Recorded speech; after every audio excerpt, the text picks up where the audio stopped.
Hey, what's up? It's your boy Zero.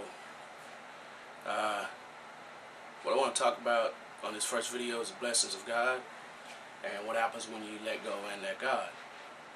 I'm a beginner to an intermediate bass player, and if some of you are asking why am I holding the 6th string if I'm only a beginner, because I believe that it is best to start out on a 4th string. So I've been playing bass for a little more than a year, possibly a year and a half. The first bass I bought was a used bass, and it was kind of beat up a little bit, but I was in love with it, and I was so excited to join the rhythm section in the bottom end. I've been a musician for quite a few years, but I'd always been a bass player inside. I felt like I'd never played bass. So I went out and I bought a used bass from a popular chain of music stores, and it was used, and I wanted to upgrade the bass. Excuse me. Wanted to upgrade the bass, and so I went back and I upgraded, and I kept that one for about 4 or 5 months, and I wanted to upgrade yet again, as my money allowed.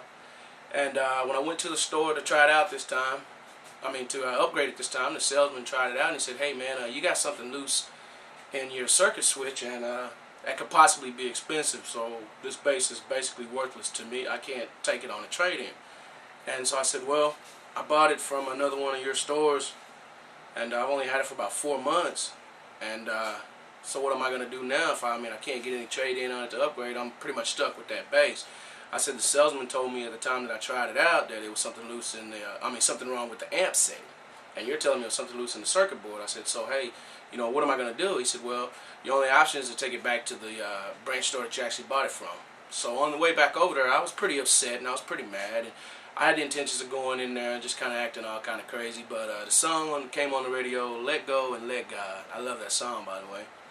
And so once I got there, I decided, I'm going to step back and take a back seat. And I said, "Lord, I'm going to let you handle this. I'm going to step back and let you take over." So once I went inside and I talked to the manager and explained to him what was going on, and explained to him, says, "Hey dude, I'm a church musician. I do it because I love it.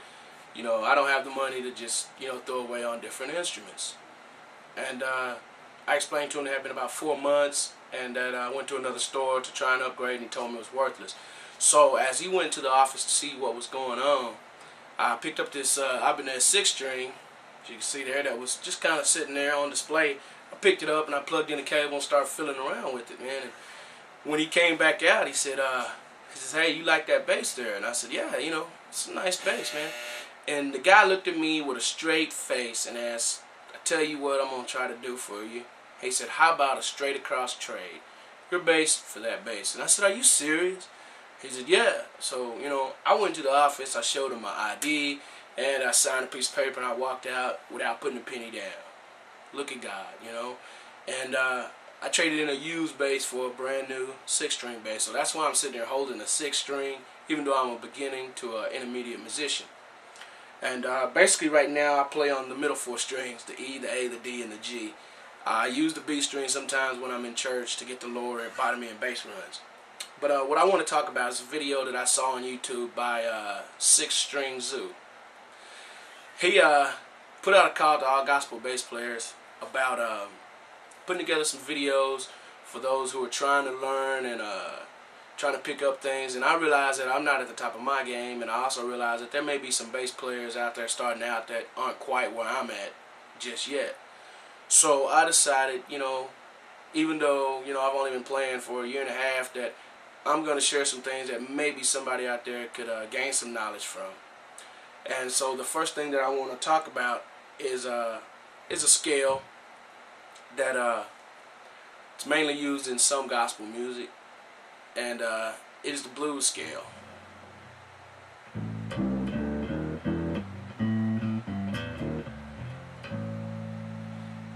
Blues scales basically consist of the 1, the flatted 3rd, the 4th, the flatted 5th, the 5th, the flatted 7th, and the 1 again, or the 8th, which is basically an octave above this note that you start on. There are several songs and several different keys, of course, that uses that scale pattern. There are some songs that uses those scale notes specifically, and there are some that use variations, and they use added notes. They use passing notes or leading tones, which is a note that is a chromatic step below or above the next note in the scale that you're going to. And basically, if you start and say the key of A, excuse me for a moment.